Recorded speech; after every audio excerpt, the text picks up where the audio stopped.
You don't need a hype guy. We're good. Hi, my name is Timothy Gager, and welcome to Virtual Fridays Dire Literary Series. And tonight, our feature is Daniel Biegelson. And let me tell you a little about Daniel. Daniel's bio we should kind of be able to grab it in less than so that's really awesome. So I had it ready. There it is. That was my Spotify playlist. If you want to stop that scene.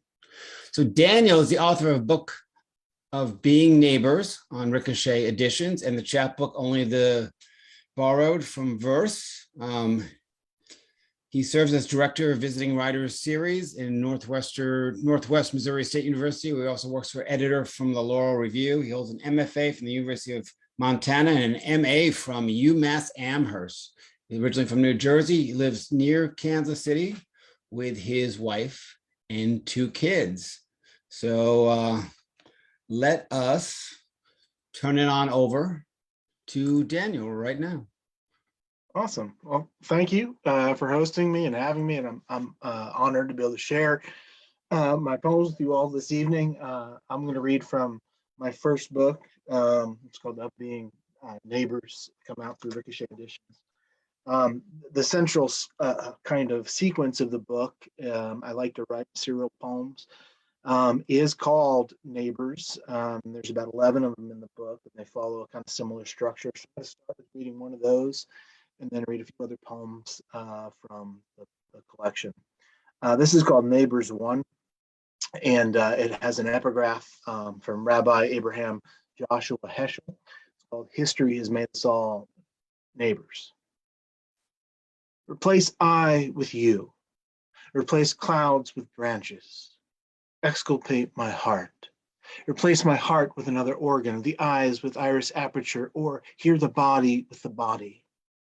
Extinguish the inner ear. Imagine the scroll work. There are times when assent is impossible. Hear the way the syllables sound, the words ring. Excise the plague of grasshoppers from the crisp fields, the schoolyard, the white lawns. Recall the patch of pin oak leaves against a backdrop of memorial sky. Fingernail the edges and pull. Walk in rubber soles. Refuse leather unless to bind the arms, to wrap the forehead into fill-in. You are made in whose image? Replace neighbor with children. Redact silence, and silence is impossible. Also a symbol. See a symbol. Replace symbol with synapse. Move on to arrive at the synagogue because I believe I am angered by the slightest hiss. Imagine a parade drumming around the town square, the brick and mortar courthouse with hint of Roman tracery. See the angles from various angles above, treeward to the legs, the limbs, the thrown pink and blue bubblegum scattering under lawn chairs, scrambling. Redact stained glass as a child entering to see swastikas spray painted on the arc, now again plagued by continuity. Layer upon layer, bewildering specificity, subsumed by synchronicity, a ritual we chronicle, replace message with memory with message, feel the past lifted upon us differently than now. Again, I am rage, but played by a hibernating guilt, a cryogenic wood frog. I told myself this is a safe place, saved by people. Which people? I had children, I have children, I am afraid of revelation, I am until the sun shines. Once I tried to set aside you, try again. Once I tried to set aside rage, I keep finding myself driving down the highway, confusing blown tires with black crows. They've been circling for eternity. Do you believe in eternity, infinity, affinity? For once, can we pray without ropes around the prayer, exchange branches for wires, extinguish the clouds? We are the murmuration turning over the earth with our predatory eyes. We're the field turned over and under. We want to preserve our singularity. We can no longer look at each other. This next poem is called We Move in Abundance. A number of the poems in the book are interested and focused on on the we, the collective, what makes a we. This is a poem that sort of takes that up, but from the perspective to some extent of the family, of becoming a father and what that means in our contemporary context. We move in abundance. It's a ridiculous argument, but my son stands his ground. Why can't he attach a balloon to a teacup and fly to New Jersey? Why is our neighbor's yard filled with dandelions and drift? Why do you own a house and not a home? Why do you mow the lawn and despise clover? It's bedtime. The fawn is speckled, tears the grass up so the roots dangle from the mouth. Does the gardenia sleep in the garden bed? Go to sleep. The stars, my God, go to sleep. What about the column of air above, the water rights below? Why is the ground so hard even after rain? Why do I keep falling in love with words when words mean less? Petrichor, petrichor, bless my children, Baruch, Baruch. What have years done to this poem? Catastrophe upon catastrophe, each to each as layers of sediment disparately touch. Why is a bell ringing? Why do we long for past we never lived, even visited, like tourists in Neil Young t-shirts staring into an Icelandic volcano? Why do my friend soldier stained glass windows in his garage at night, fumbling with light? Why a bell ringing? Why do I assume all the hives of my life exist somewhere still, as if I could walk into anyone again and end somehow here? Why do I feel guilty writing this poem? Privilege? What marks us, helps us, makes us legible, think other of us. Someone is playing a violin on the subway platform again. Someone has an open case of cast coins and a few fisted dollars. Someone has a litter of roses. Someone is holding hands with someone. Someone in white kicks tips upright on their toes to see the light pouring out from the tunnel. Someone's headphones look like earmuffs. Someone is playing with a bow, gracefully easing along strings when the shooting begins again. People we know, don't know, scream, crouch, scatter, dive, cover heads, and fall. We experience the same violence, the inside out, the outside in, save it and store it, and feed it to each other, wildly or gently as poison, the same table for passing conversation, the same altar for passing prayer, bitter, brittle stone, my God, it was not mine or ours here. Some of us go on to bend down and tie our laces as torrents of people pour past. Some of us go on to lift up faces from the blue light of our phones and shift stream, go on to clamor out of dreams, climb stairs and clatter into the evening air, float off like balloons, uniformly distinct, rendered and unredeemable, earthly and inhuman.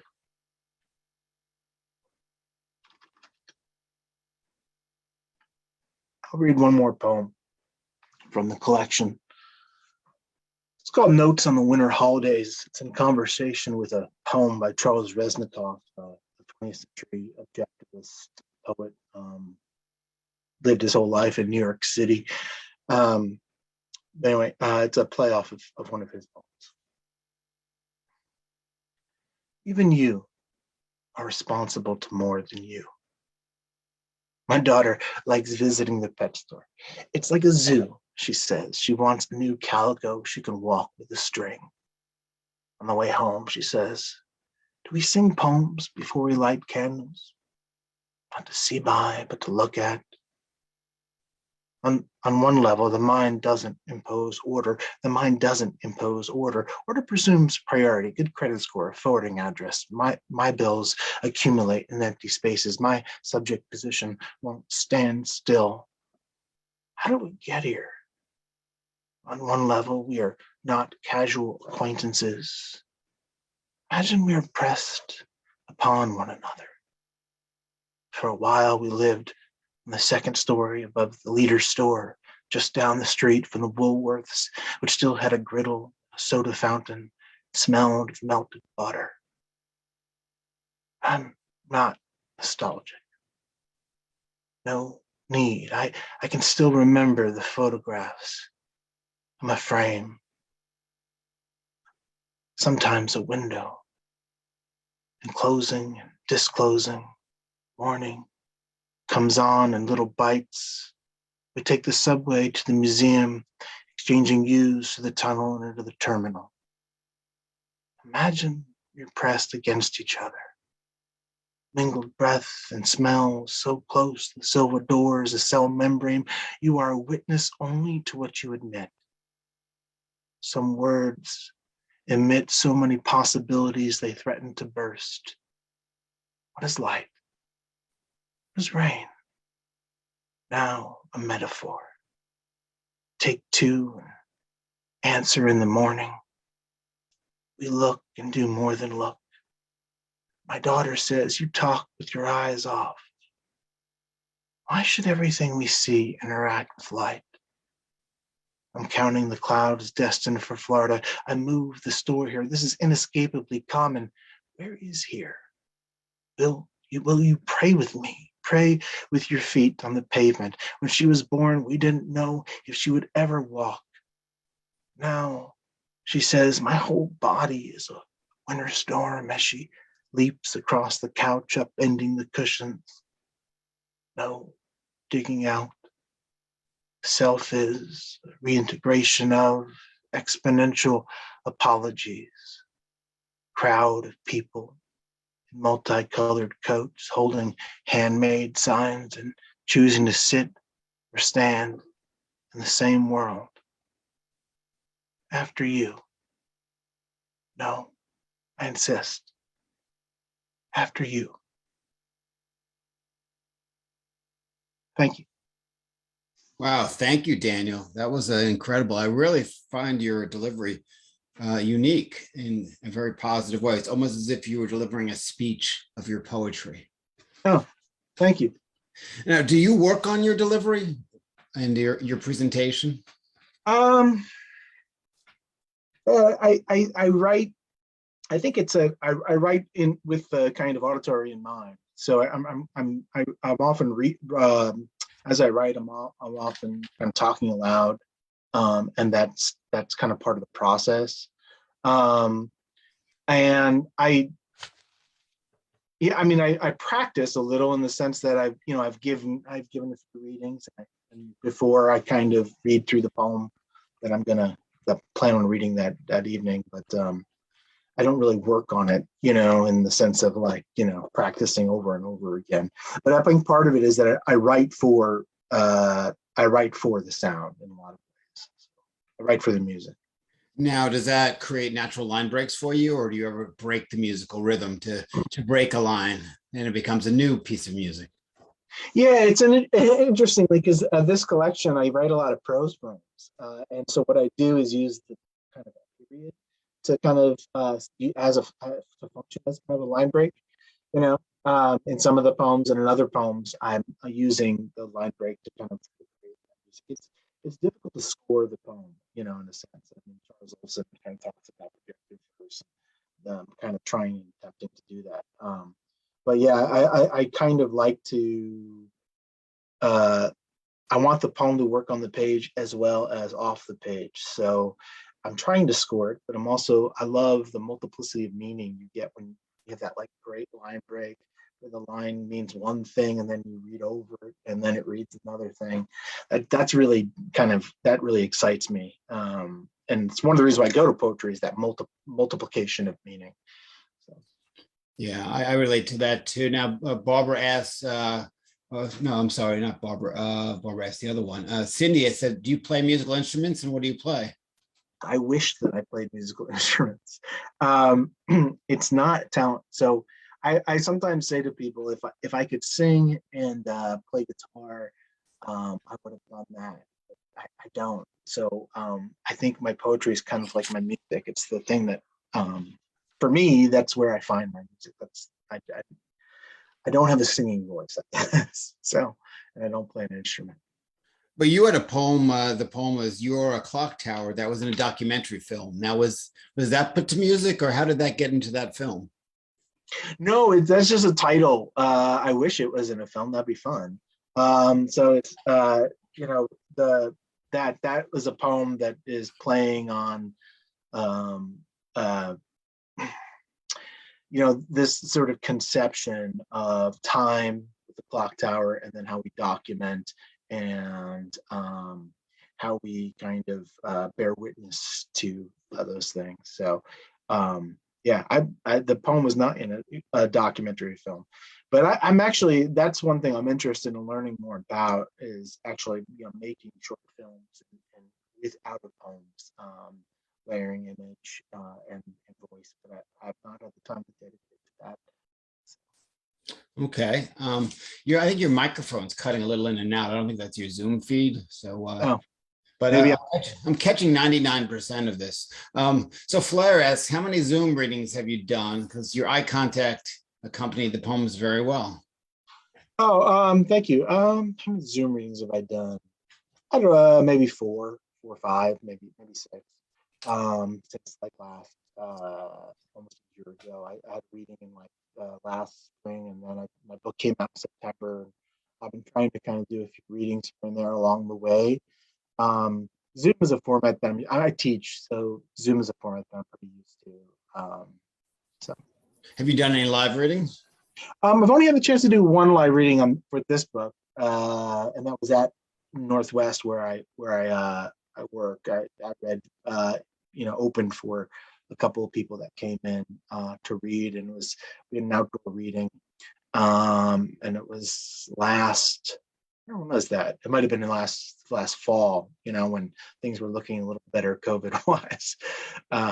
So Your new book of Being Neighbors, it's described as having the lyrical eye about what makes a neighbor and a neighborhood. Now, how do you define that and fit that into your poems? Like, is being in your work, is being a neighbor, is that literal? Is it how the world can be neighbors with each other, or is it more like a Mr. Rogers kind of thing?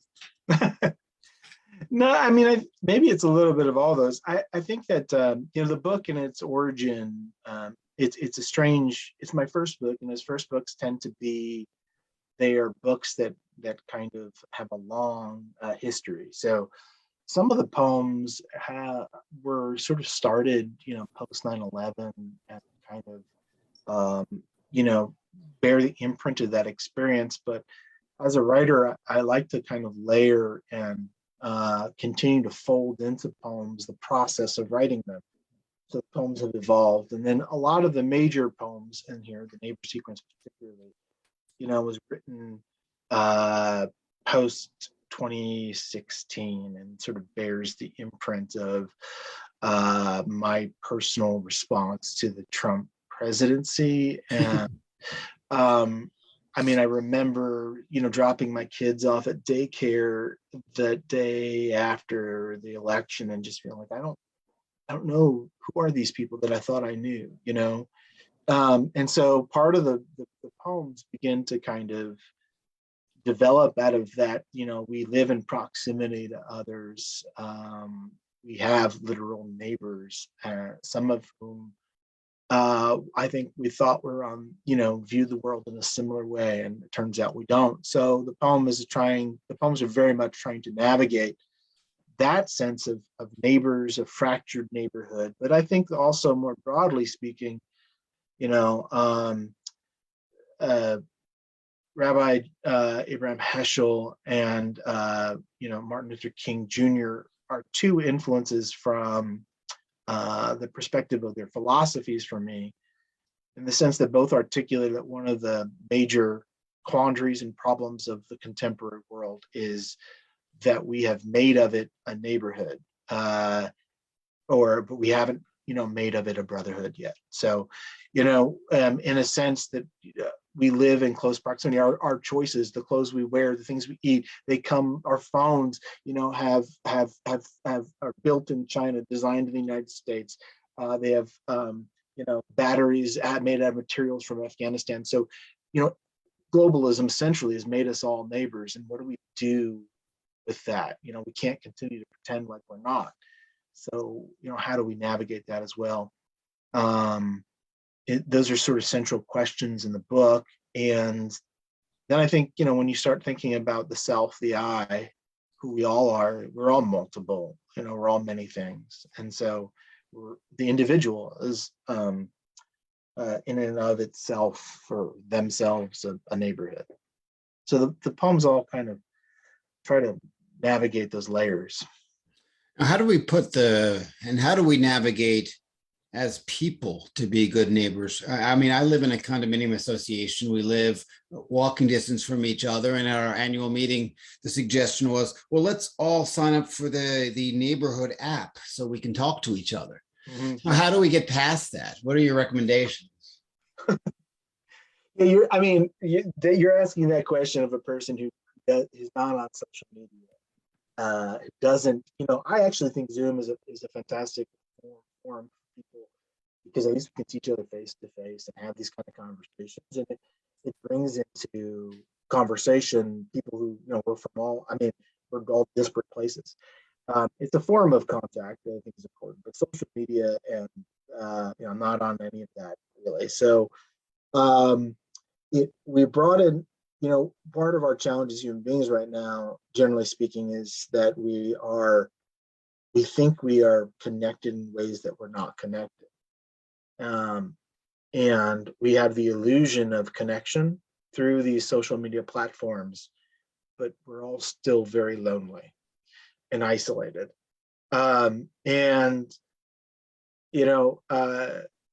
not sure what the answer to that is on a social scale. I don't know if we can get people to turn off these forms of social media. But I do think, we do have to begin to try to connect with one another in association in our localities. But that's been an ongoing problem, and particularly in the United States, for a long time, right? I mean, there's the famous book Bowling Alone, right, which talks about the defraying of American society and the lack of association. So we just need a radical overhaul of a lot of things. Part of it too is many of us work jobs that work us to the bone. We identify in those ways, so we have time for little else. You see movements in other countries and other places to go to a 4-day work week, to alter the radical relationship we have, alter radically our relationship with work. I think that's important too, because when we need to be able to start relating to each other in other ways, and we need the time to do it. Part of solving the problem is recognizing that we do have agency to change the system that we live in. I agree with that answer. And I think a little kindness goes a long way with reinforcing people to connect. Jeff asks, it's clear that faith is a major element in your writing. So what does that look like in your day-to-day life? Yeah. That's a complicated question for me. I think faith should be a complicated question for anyone, really. Part of the strangeness of being Jewish in America is that once you feel a part of a larger multicultural society, but also very separate from it. I live in the Midwest now, and I feel very different or other in ways that I did not feel growing up in New Jersey, so close to New York, where there's a vibrant Jewish community. Which doesn't slightly answer, this is kind of a long way around to this question, I guess. In my individual life, I've always been kind of a seeker and a reader. So I don't speak Hebrew, which is the problem for many American Jews. I can read the text, but I don't know what it means. So that creates a very odd dissonance. But I read the philosophical and sort of spiritual writings by people like Martin Buber, Rabbi Abraham Joshua Heschel, and other rabbis and thinkers around what Judaism means for them. And I tried in many ways to kind of, as many people do, to navigate that and bring that into my relationship with others in terms of the model who I want to be. I fail like everybody else does. I do think, going back to things, I think, ritual is important though for all of us. I think we all create rituals. It just is a matter of what we call them, right? If you're a person who watches, the Patriots every Sunday, then that's a ritual, right? And that's something that bonds and connects you with others. And I think one of the things that faith does is, or religion can do, is provide us with rituals that connect us, both to family, but to those beyond us, both in time and in space, I think. So it's very spiritual. I read a very recent interview that you had with The Shore, and part of that you described poetry, or your poetry, as the music of thought. Now, could we delve further into that? Does that make your poems come from a meditative state, or is it a quick, like ephemeral type of thought? Yeah, that's a great question. So I'm not sure that those two things are always necessarily opposed, in the sense that, one of the things that I like about writing, I think that many writers like about writing, and is that, when you're writing, sometimes you lose track of time. I mean, it's one of the most miraculous things. That's why, I teach, and I try to, encourage students. It doesn't matter if you want to, be a writer, and you label that whatever it is, but the practice of writing is creates a different relationship with time for many people, I think. And then that in and of itself, you could call that a kind of meditative state, I think, because your relationship shifts to time, and it's a wonderful thing. And I think many people have had those moments where it feels like they're not writing, something is writing through them, and whatever you want to call that, inspiration, whatever. But it feels like you're reaching something else is happening, right? Rather than sort of the conscious thought of putting this on the page. And part of that's letting go of like our sort of, for me anyway, I don't often start writing like I want to write about X. I'm sort of trusting a kind of deep intuition, and then I'll figure it out as I move through the process, what it wants to become. So I think maybe there's a listening, right? When I'm thinking about that. And I think there is a kind of thinking in poetry, which is, I think, maybe a kind of thinking that we all do, which is, why figurative language is often at the heart of poetry, I think, because thinking in poetry is about connection, association, those moments where we're linking things that we wouldn't normally link, and connecting things we wouldn't normally connect, and bringing together those things. So I think that's a kind of thinking in poetry. When I say the music of thought, I think in some ways, right, that I am trusting intuition, association, and sometimes that is, intensely personal. Sometimes that's sonic. Sometimes that's rhythmic. Sometimes that's thinking about the valences of a word. But what I'm trying very often to do is also capture that sort of in between, the way in which I think we think, which isn't narrative is very structured. We go and tell the story, but we're telling that from all these pieces, right, that we put together. But that isn't the way we always think. I don't think that in narrative, really. So I've always thought in snapshots. So I'm trying to put those things together, I guess. And that's part of what I mean by the sort of music of thought. It's Right. different from narrative. So as you describe your process, do you build a poem and create it and build it from the bottom up, or do you like word dump or do a word flow and then tear down? So do you build up or tear down when you're writing your poems?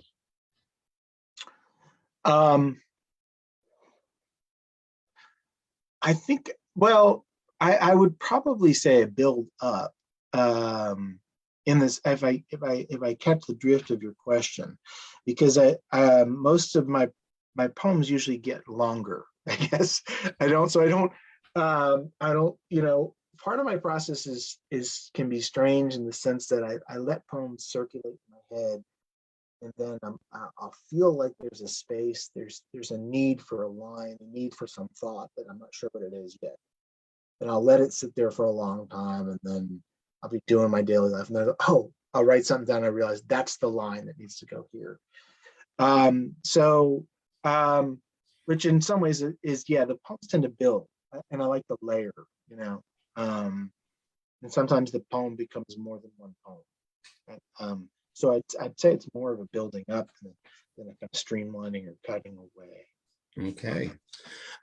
There's a question from Thomas, and he's wondering, there's another faith-based author. He's local in Massachusetts, Jonathan Peppernick, and he writes short stories. Are you familiar with his writing? I'm not, but I will have to check them out. Yeah, I'm always looking for good recommendations. I think I'm interested in literature and philosophy and spirituality that isn't necessarily didactic, or a lot of the religious space and the writing around it is very prescriptive, and I like a kind of more open approach to these kind of questions. All right, let's wrap up with the big question. And why can't poetry be as popular as Wordle? Why? Yeah, why not? Think about phenomena. Think about, like, everyone's posting their Wordles. I got it in one, I can name that tune in 6 notes type of stuff. Why can't people be that way with poetry?